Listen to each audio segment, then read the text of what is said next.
My name is Shawana Vaughn. I am the director of Silent Pride. And today we are doing How Are the Children? And I want to say thank you to Resilience Lab and to their great psychotherapists, Ms. Renee Eddy and Stephanie Carnegie from Totality Wellness. Today is going to be an amazing day because we really need to check in on our children. Yes, we really do, because a lot of kids are dealing with a lot of issues right now, COVID and the racism, you know, children of color, and it's just like we need to find out how we can help our children. You know, being a psychotherapist, again, I'm here representing Resilience Lab, and I grew up in Harlem as well. So, and of course, as you see, I'm a person of color. So I want to give back and do as much as I possibly can do, especially with my girl here, Silent Pride, because I respect and appreciate everything that she does for the community. So, yes. And if you guys are looking for a good therapist, please check out my sister Renee Eddy on LinkedIn, Yes. on Facebook. Let me tell you,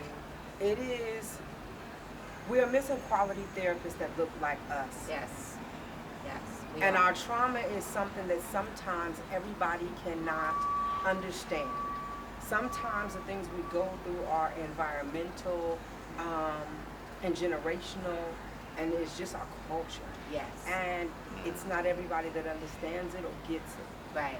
And it's not to take away from any other therapists, but at the same time, it just feels comfortable being a person of color, knowing that when other people say certain things to me, just understanding the language is extremely important as well. So yes, I'm here to, the reason why I became a therapist, because my family had endured trauma. My youngest brother accidentally shot my oldest brother and killed him in 1979, and my mother did not, or my family did not receive any therapy.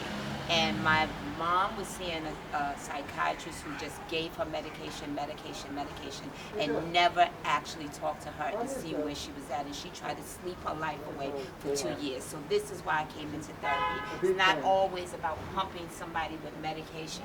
It's about hearing the person, what's going on in their heart and in their soul and in their minds. So, thank you. Thank you. Hey, Michael. Y'all want to? Come on. What you doing, Dad? Coffee. So I think we're basically here because we more or less accept that Siobhan is the authority on where we should be. Yeah. Yeah. And like in a very particularly Rawlsian sense that you were going to explain a minute ago. Right. So like it might make sense. So there's a lot of people who have opinions about ethics one way or another, about what's right or wrong. And they get into these silly disagreements about whether it's about personal virtue or about whether it's about doing the greatest good for the greatest number, or whether it's about following the right rules. And actually it's about following the right rules, but that's too hard. And so in practice, there's this, people say, just stick to justice. Justice is hard enough. If you're actually just, that'll be doing better at this whole ethics thing than anyone ever actually has done. So there's this guy Rawls who seems like kind of a schmuck when you first encounter him in modern philosophy, who says that justice consists of nothing but trying to help the least fortunate, and that seems like wildly unlikely. It doesn't involve either following the rules or trying to do the greatest good for the greatest number, or trying to be the best person you can be. That just seems really implausible. But what we actually discover in life, at least I discover in life, is that it always works. If you actually just try to help the least fortunate, you end up becoming a better person and following the rules and doing the greatest good doing for the greatest number. Much better than you conceivably could have done. By targeting those directly. Yeah. Yeah. Like if you try to target following the rules directly, you probably just end up catatonic. Yeah. Like if you try to target doing the greatest good for the greatest number directly, it seems like you every single time end up racist. Like quite severely.